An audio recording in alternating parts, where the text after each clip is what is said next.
नमस्कार, आप देख रहे हैं एनडीटीवी राजस्थान। चुनावी चर्चा लेकर मैं हाजिर हूं मनीष शर्मा।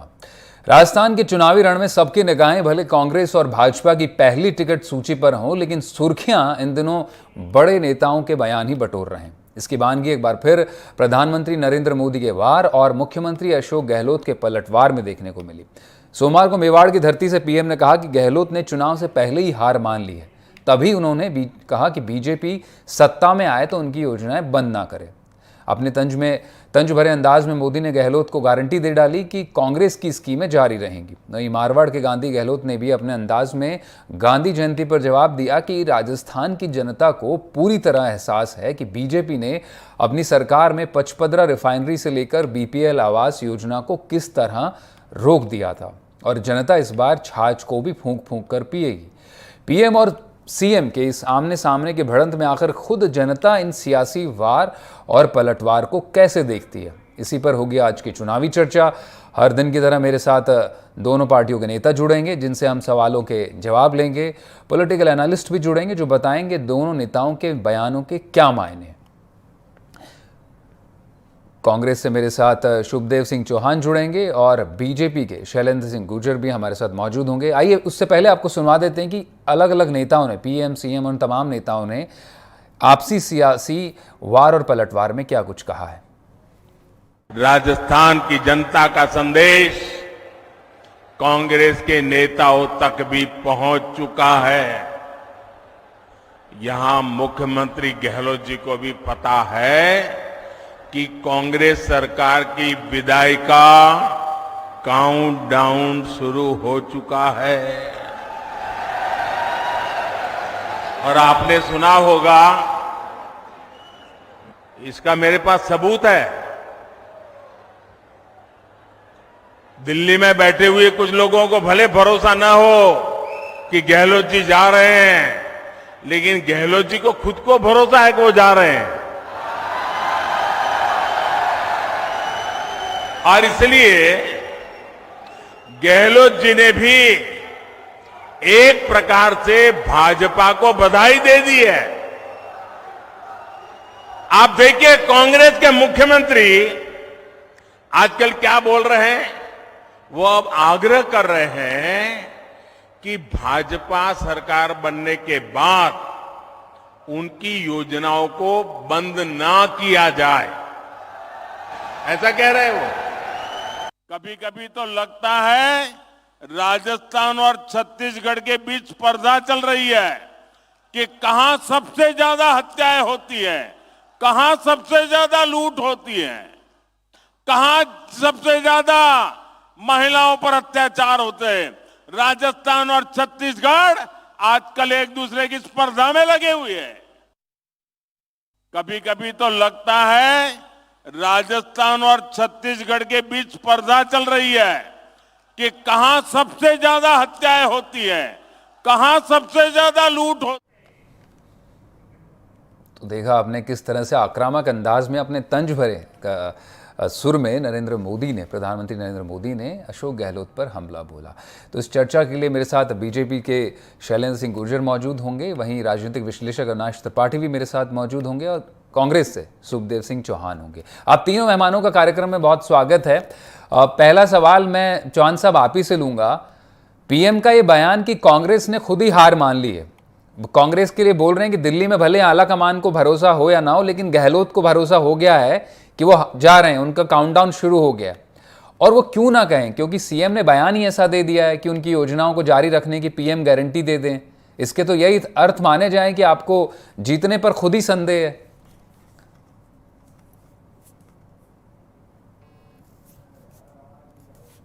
सुखदेव जी, मेरा सवाल आपसे है।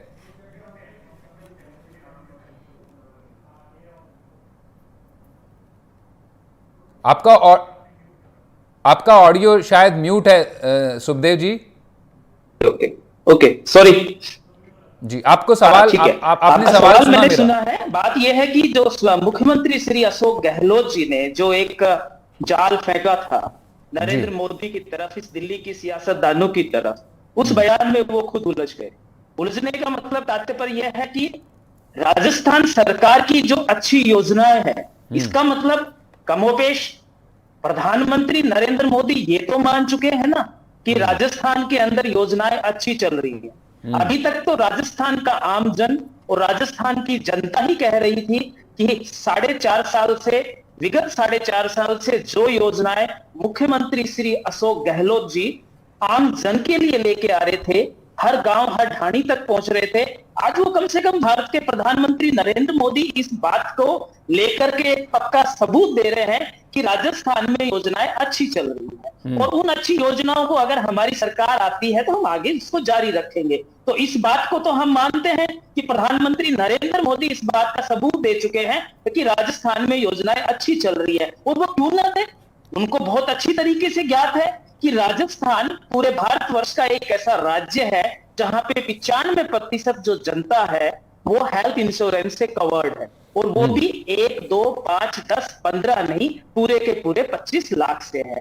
अब प्रधानमंत्री जी तो दौरे पे आते हैं, अपनी बात तो वो कहते नहीं है। अभी शायद कल परसों फिर जोधपुर भी आने वाले हैं, अभी मेवाड़ आए थे, शायद हो सकता है ये उनका 11वां दौरा हो। अब मेवाड़ में उन्होंने बहुत सी बातें बताई जो आपने अपने टीवी चैनल पे भी दिखा रहे हैं, अभी छत्तीसगढ़ से भी दिखा रहे हैं। कुछ उन्होंने जिक्र उदयपुर की घटना का भी किया, कुछ उन्होंने जिक्र अन्य घटनाओं पर किया, पर लेकिन क्या प्रधानमंत्री ईआरसीपी का ई तक बोले? क्या उनको पूर्वी राजस्थान की जनता से लगाव नहीं है? याद कीजिए वो वक्त जब 2018 में खुद प्रधानमंत्री नरेंद्र मोदी जी अजमेर आते हैं, पृथ्वीराज चौहान की धरा पे, ख्वाजा साहब की धरा पर के, और बड़े ललकार के कहते हैं कि इस ईआरसीपी की परियोजना को हम राष्ट्रीय परियोजना का दर्जा दिलाएंगे। अब क्या हुआ भैया, आप साफ सुन गए, आप केवल इस कसमकश में है कि पूर्वी राजस्थान से आपका सुपड़ा साफ हो गया तो अब आप ईआरसीपी पे बात ही नहीं करेंगे। आप बार बार इस राजस्थान की जनता को अपमानित क्यों करते हैं? ऐसा मुझे नहीं लगता कि देश के प्रधानमंत्री को इस तरीके से जनता में विभाजन करना चाहिए। उनके लिए जनता सभी है। आप वो कह दीजिए 2018 में हमारे से गलती हो गई थी और हमने उस समय आपसे वादा कर लिया था, अब हम आगे वादा कर लेते हैं। तो उन मूल जो मुद्दे हैं, उन मूल मुद्दों के उठाने की बजाय प्रधानमंत्री जी, मुझे तो ये भी लगता है कि शायद प्रधानमंत्री जी को कोई बंगला भी यहाँ पे जयपुर में किराए पे दे ले तो ज्यादा बेटर रहेगा, क्योंकि देश तो अब लगता है राजस्थान से और छत्तीसगढ़ से ही चल रहा है। शायद प्रधानमंत्री को याद नहीं है कि हमारे देश में मणिपुर भी राज्य ऐसा राज्य है, हमारे देश में कई और भी अन्य ऐसे राज्य हैं। तो सवाल इस बात का है कि जो आपने सवाल पूछा उसका मेरा एक इतना सा जवाब है कि प्रधानमंत्री इस बात को साबित कर चुके हैं कि राजस्थान में मुख्यमंत्री श्री अशोक गहलोत जी द्वारा, सरकार द्वारा जो चलित योजनाएं हैं आमजन के लिए वो अच्छी चल रही है, बढ़िया चल रही है, और हम लोग विश्वास बदले। ठीक है।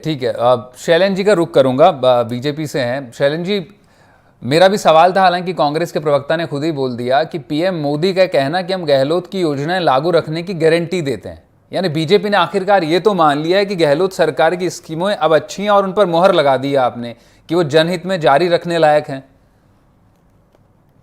नहीं, आपको ये बात समझनी पड़ेगी कि राजस्थान की जनता ने मुख्यमंत्री अशोक गहलोत जी को 5 साल का मैंडेट दिया था या 5 महीने का? आप बताइए, सारी योजनाएं 5 महीने पहले इन्होंने शुरू की जो धरातल पर नहीं है, इसलिए माननीय प्रधानमंत्री नरेंद्र मोदी जी ने कहा अगर गारंटी दे सकते हैं तो माननीय प्रधानमंत्री नरेंद्र मोदी जी ही दे सकते हैं। उन्होंने कहा जो योजनाएं हैं जो अब तक धरातल पर नहीं आई है उन सारी योजनाओं को हम धरातल पर आएंगे। आप बताइए, मजाक बना के रख दिया। 4.5 साल कुर्सी की लड़ाई लड़ते रहे, यहाँ हमारी बहन बेटियों की आबरू लुटती रही है, कुर्सी बचाते रहे। किस तरह से इन्होंने भ्रष्टाचार, अखंड भ्रष्टाचार मचा दिया राजस्थान में। आप देखिए, सचिवालय में करोड़ों रुपए मिल जाते हैं, सोना मिल जाता है। जो हमारी जल जीवन मिशन योजना थी, जो हमने 38,000 करोड़ रुपए थे, उसमें 20,000 करोड़ का घोटाला कर दिया जाता है और इनके एक्सियर अधिकारियों के करोड़ों रुपए मिल जाते हैं, 16 किलो सोना मिल जाता है। और जो योजना है वो धरातल पर भी है। इसीलिए माननीय प्रधानमंत्री ने कहा है अगर कोई भारत में गारंटी दे सकता है या राजस्थान की जनता को, देश की जनता को गारंटी दे सकता है, वो नरेंद्र मोदी जी दे सकते हैं, भारतीय जनता पार्टी दे सकती है। वो देखिए, आप जितनी भी गारंटियां दी गई है वो सारी गारंटियां पूरी की गई है। चाहे आप देखिए, हमारी बहनों को कभी कांग्रेस पार्टी ने सोचा था कि हम बहनों का मान सम्मान करके शौचालय बनाने का काम किया? 9.5 करोड़ से अधिक शौचालय अगर भारत में बने तो माननीय प्रधानमंत्री नरेंद्र मोदी जी बनाए। अगर उज्ज्वला योजना का हमने दिया है, अगर हमने उज्ज्वला योजना गैस हमारी बहनों को दी है तो 11 करोड़ के आसपास हमने उनको दी है। आप बताइए कि क्या ये इन्होंने इनकी दृष्टि रही है। चाहे किसानों की सम्मान निधि की बात हो, हमने 12 करोड़ किसानों के डायरेक्ट खाते में भ्रष्टाचार को खत्म कर दिया। यही वो कह रहे हैं, अगर राजस्थान में जनता ने आशीर्वाद दिया तो गारंटी देते हैं। जो पेपर लीक पे इन्होंने युवाओं के आंसू बहाए, खून के आंसू बहाए, उनकी शैलेंद्र जी और आशाओं पर पानी फेर दिया है, उनको उन भ्रष्टाचारियों को पाताल से खोद निकालेंगे, जेल के पीछे भेजने का काम करेंगे। यही गारंटी उन्होंने दी है कि अगर राजस्थान में अगर जनता ने आशीर्वाद दिया, भारतीय जनता पार्टी की सरकार आई, तो बहन बेटियों की रक्षा हो गई। किस तरह से आज हालात हो गए, बहन बेटियों को काट के जला दिया जाता है, रेप कर दिया जाता है। शैलेंद्र जी, आप तो एकदम चुनावी रैली की तरह शुरू हो गए। शैलेंद्र जी, देश का जो एक वीर भूमि थी उसको इन्होंने हमेशा इसी मूड में होते हैं, मूड में होते हैं। शैलेंद्र जी, आप शैलेंद्र जी पूजनीय है, और उसका अशोक गहलोत सरकार ने क्या हाल कर दिया पूरी राजस्थान की जनता को पता है। और आप देखिए, गारंटी इसीलिए उन्होंने गारंटी दी है, अगर भारतीय जनता पार्टी की सरकार आई तो कानून व्यवस्था को हम दुरुस्त करेंगे। किस तरह से अपराधीकरण नहीं, गारंटी उन्होंने जंगल राज हो रहा है। शैलेंद्र जी, आप सुन तो लीजिए। इन्हीं के मंत्री कहते हैं कि इन्हीं के जो वरिष्ठ विधायक हैं रामनारायण मीणा कहते हैं कि अगर सबसे बड़ा खनन माफिया है तो प्रमोद जैन भाया है, अगर कोई भू माफिया है तो शांति धारीवाल है। आप बताइए, इन्हीं के विधायक हाँ, जो कहते हैं कि भ्रष्टाचार, लेकिन गहलोत सरकार अखंड भ्रष्टाचार। शैलेंद्र जी, जवाब मैं आपसे मांगना चाह रहा हूं। आपने तमाम भ्रष्टाचार, अपराध, ठीक है, आरोप हैं कांग्रेस पर, लेकिन ये तो प्रधानमंत्री ने नहीं कहा ना कि इनको जारी रखेंगे। प्रधानमंत्री का कहना ये है कि जो गहलोत की स्कीम्स हैं, मैं उनको गारंटी देता हूं कि हम जारी रखेंगे।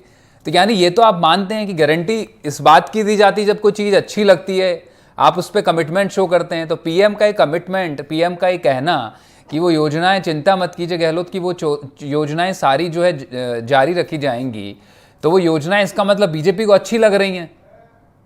तो गहलोत का तो ये कहना है कि अगर आप इतनी अच्छी योजना है तो आप देश भर में लागू कर दीजिए। हम अंत्योदय की भावना से काम करते हैं। जो आखिरी पंक्ति में बैठा हुआ व्यक्ति है उसका लाभ कैसे मिले, उसका जीवन कैसे सुधरे, इसीलिए तो वो वही योजनाएं बनाई हैं। गहलोत सरकार का ये कहना है, वही योजनाएं बनाई उन्होंने। सारी योजनाएं ओपीएस विसंगतियां, आप देखिए कर्मचारी आंदोलन कर रहे हैं। चिरंजीवी योजना की मैं बात करूं, हमारे केंद्र की आयुष्मान भारत योजना की 80% योजना से 5 लाख रुपए का इलाज हो रहा है। आप बता दीजिए, कोई भी, मैं चैलेंज देता हूं कांग्रेस के प्रवक्ता को, ये बताएं कि आपने 5 लाख से ऊपर कितनों का इलाज करा दिया। 80 से 90% चिरंजीवी योजना के तहत 5 लाख का लाभ मिला है आयुष्मान भारत योजना के तहत। आप बताइए, इनके फूड पैकेट्स में भ्रष्टाचार मिलता है, वहां पाउडर मिलता है, किस तरह से कलेक्टरों को उनको रद्द करना पड़ता है। यह हालत तो राजस्थान की है। आप बताइए, बोलते हैं हमने अंग्रेजी मीडियम स्कूल खोल दिए, ना इंफ्रास्ट्रक्चर है ना टीचर है, अस्पताल। अरे पर उसके बावजूद शैलेंद्र जी थमिए तो, शैलेंद्र जी आप तमाम आलोचना करते हैं कि इनकी स्कूल्स खराब हैं। शैलेंद्र जी, आप तमाम आलोचना कर रहे हैं इनके स्कूल्स खराब हैं, कानून व्यवस्था चौपट है, कामकाज कुछ हुआ नहीं, करप्शन हुआ है, लोगों को इलाज नहीं मिल पा रहा है, लोगों को सोशल सिक्योरिटी नहीं मिल पा रही है, तो फिर भी आप उसको लागू, आप उसको जारी रखना चाहते हैं, उस पर आप जवाब नहीं दे रहे हैं। देखिए, आप दुष्कर्म में, सामूहिक दुष्कर्म में राजस्थान देश में पहले नंबर पर है। भ्रष्टाचार इंटरनेशनल ट्रांसपेरेंसी की रिपोर्ट है, भ्रष्टाचार में पहले नंबर पर है राजस्थान देश। मैं अविनाश जी के पास जाना चाहूंगा। अब शैलेंद्र जी दोबारा लौटेंगे। शैलेंद्र जी दोबारा लौटेंगे। एक और दूसरे मेहमान भी हमारे पॉलिटिकल एक्सपर्ट भी हैं। ये आपका राजनीतिक बयान तो हो गया, लेकिन अविनाश जी से भी जान लेते हैं कि एक न्यूट्रल पक्ष है क्या। अविनाश जी, टिकटें भले नहीं आ रही हूं, जिसका सबको सबसे ज्यादा इंतजार है दोनों पार्टियों की ओर से, लेकिन सियासी बयानों में कोई कमी नहीं है। पीएम सीएम में तो ऐसे लग रहा है कि आपस में ठनी गई है। वो उनको पहले दोस्त बताते थे, लेकिन अब आजकल जो है दोस्ती कुछ ज़्यादा ही बढ़ गई है, तो इसलिए बोल रहे हैं कि जो है अब उनकी योजनाएं भी आगे जारी रखी जा सकती हैं। आपको क्या लगता है, गहलोत का ये कहना, हालांकि उन्होंने खुद ही ये आमंत्रित किया, ये बयान देकर उस पर प्रधानमंत्री ने जवाब दिया पहले, गहलोत का खुद का ये कहना है कि हमारी स्कीम्स इतनी अच्छी है, बीजेपी गारंटी दे दे कि वो आएगी तो उसे जारी रखेगी, उस पर प्रधानमंत्री ने जवाब दे दिया कि मैं गारंटी देता हूं कि हम जारी रखेंगे। अब इसमें दोनों पेच हैं। तो वाकई मतलब बीजेपी ने कहा है कि, जो प्रधानमंत्री ने कहा है कि कांग्रेस ने मान लिया है कि भाई वो तो हारने वाले हैं, इसलिए बीजेपी आगे बढ़ाएगी योजनाओं को। दूसरा पक्ष ये है कि प्रधानमंत्री को भी और बीजेपी को भी लगता है कि भाई स्कीम्स वाकई ऐसी हैं कि जो आगे जारी रखने लायक हैं। आपका क्या मानना है? देखिए, एक तो बहुत स्पष्ट तरीके से मुझे आवाज आ नहीं रही है इस पूरे कार्यक्रम में, तो बहुत सारे सवाल मुझे समझ में नहीं आ रहे हैं, बट जितना जनरल मुझे समझ में आया कि जो बातें चर्चा में हो रही है, मुझे लगता है देखिए एक अच्छी तरह की राजनीति भी है। अगर किसी भी राज्य की का मुख्यमंत्री कोई ऐसी योजना लेकर आता है और विपक्ष में खड़ा हुआ व्यक्ति जो प्रधानमंत्री भी है उस राज्य में आकर कोई अगर ऐसी सभा को संबोधित करता है और उसमें राज्य की किसी योजना या कई सारी योजनाओं की अच्छाई को चाहे वो इशारों में भी तारीफ करता है और ये कहता है कि आने वाले वक्त में अगर ये योजनाएं हैं तो उनको हम लागू भी कर सकते हैं या उसमें सुधार कर सकते हैं, उसको कुछ और हम बेहतर कर सकते हैं। तो एक अच्छी तरह की राजनीति है। नॉर्मली क्या देखा जाता है कि जब भी एक व्यक्ति किसी दूसरे प्रदेश में जाता है जहां विपक्ष की सरकार होती है तो उसकी सरकार की सभी योजनाओं को, उसकी सरकार की कार्यप्रणाली को बुरी तरीके से सिर्फ नेगेटिव सेंस में देखता है और उसको सिर्फ क्रिटिसाइज करता है। तो अगर सरकार के द्वारा, राज्य सरकार के द्वारा, कांग्रेस सरकार के द्वारा, गहलोत साहब के द्वारा कोई ऐसी योजना है जिसको मोदी जी कहीं डायरेक्टली इनडायरेक्टली अप्रिशिएट भी कर रहे हैं या उसको कंटिन्यू करने की बात भी कर रहे हैं और साथ साथ में उसमें कुछ सुधार की बात कर रहे हैं, तो राजनीतिक परिदृश्य में अगर मैं देखूं तो ये एक अच्छी मुझे बात लग रही। जहां तक बार बार वो उनका ये कहना है कि हमारी जितनी योजनाएं हमने बहुत गारंटी के साथ उसको किया है, उसकी एक बहुत बड़ी वजह है कि जो उन्होंने मैनिफेस्टो में 3-4 अहम बातें कही थी, चाहे वो धारा 370 की बात हो, चाहे वो राम मंदिर की बात हो या महिला आरक्षण की बात हो, ये 3-4 प्रमुख बातों को चूंकि मोदी सरकार ने अपने कार्यकाल में किया, चाहे वो अपने 5 साल के कार्यकाल के किसी भी दौर में किया, शुरुआती दौर में किया, मिडिल में किया या लास्ट में महिला आरक्षण किया, तो ये जो 3-4 वादों को उन्होंने कुछ हद तक पूरा करके काइंड ऑफ जो इमेज बनाई है वो ये है कि मोदी जो बात कहता है वो गारंटी के साथ उसको लागू करता है। और वो जो एक उनका एक एज मुझे लग रहा है, ये कहीं ना कहीं राजस्थान की राजनीति को जरूर प्रभावित करने वाला है। दूसरा, राजस्थान की राजनीति में मुझे लगता है चाहे वो अमित शाह हो, मोदी साहब हो या जेपी नड्डा हो, इनकी बहुत गहरी नजर है, क्योंकि राजस्थान बहुत महत्वपूर्ण, राजनीतिक तौर पर बहुत महत्वपूर्ण प्रदेश बीजेपी के लिए है। खासतौर से पिछली बार जहां 25 में 25 सीटें लोकसभा की आई, वहीं विधानसभा की सीट जो है नहीं, महत्वपूर्ण तो कांग्रेस के लिए भी है ना कि वो रिवाज खत्म करना चाहती है इस बार। जी, आप कुछ कहना चाह रहे हैं? मुझे बहुत आवाज स्पष्ट नहीं है। आप जारी रखें। आप जी जी अविनाश जी, मैं बोल रहा था आपका कहना है कि बीजेपी के लिए काफी महत्वपूर्ण राज्य, महत्वपूर्ण बीजेपी के लिए नहीं कांग्रेस के लिए भी उतना ही महत्वपूर्ण है, क्योंकि वो इस बार जो है रिवाज बदलने का दावा कर रही है। मैं फिर से लौटूंगा अविनाश जी, शायद आपका ऑडियो ठीक नहीं है, उसको दुरुस्त करेंगे। मैं कांग्रेस के प्रवक्ता के पास फिर से आना चाहूंगा। सुखदेव जी, आपने कहा कि हमारे काम अच्छे हैं, ठीक है, इसलिए मोदी जी ने कहा कि वो उन्हें अच्छे लग रहे हैं और इसमें खुद फंस गए, लेकिन फंसे तो आप भी हैं खुद के बयानों के भीतर। पहले राहुल गांधी बोलते हैं एक कार्यक्रम में अपने बयान में कि भाई मुझे मध्य प्रदेश और छत्तीसगढ़ तो लग रहा है हम जीत रहे हैं, लेकिन राजस्थान में मुझे थोड़ा मामला टाइट लग रहा है, उन्हें जीत पर संदेह है। गहलोत को बोलना पड़ा कि भाई हम चुनौती की तरह लेते हैं, क्योंकि अब तक तो वो कहते आ रहे हैं कि सरकार रिपीट हो रही है। आपके मंत्री प्रताप सिंह खाचरियावास ने जयपुर से कहा था कि दूर दूर तक बीजेपी नहीं है इस बार मुकाबले में, लेकिन फिर गहलोत का ये बोल देना कि भाई हमारे काम, हमारी योजनाएं बीजेपी गारंटी दे कि वो जारी रखे, तो इस तरह के बयान में आप खुद ही फंस जाते हैं। इस पर प्रधानमंत्री ने सियासी बढ़िया पलटवार किया कि हाँ हम जारी रखेंगे, आपने मान लिया कि आप हारने वाले हैं।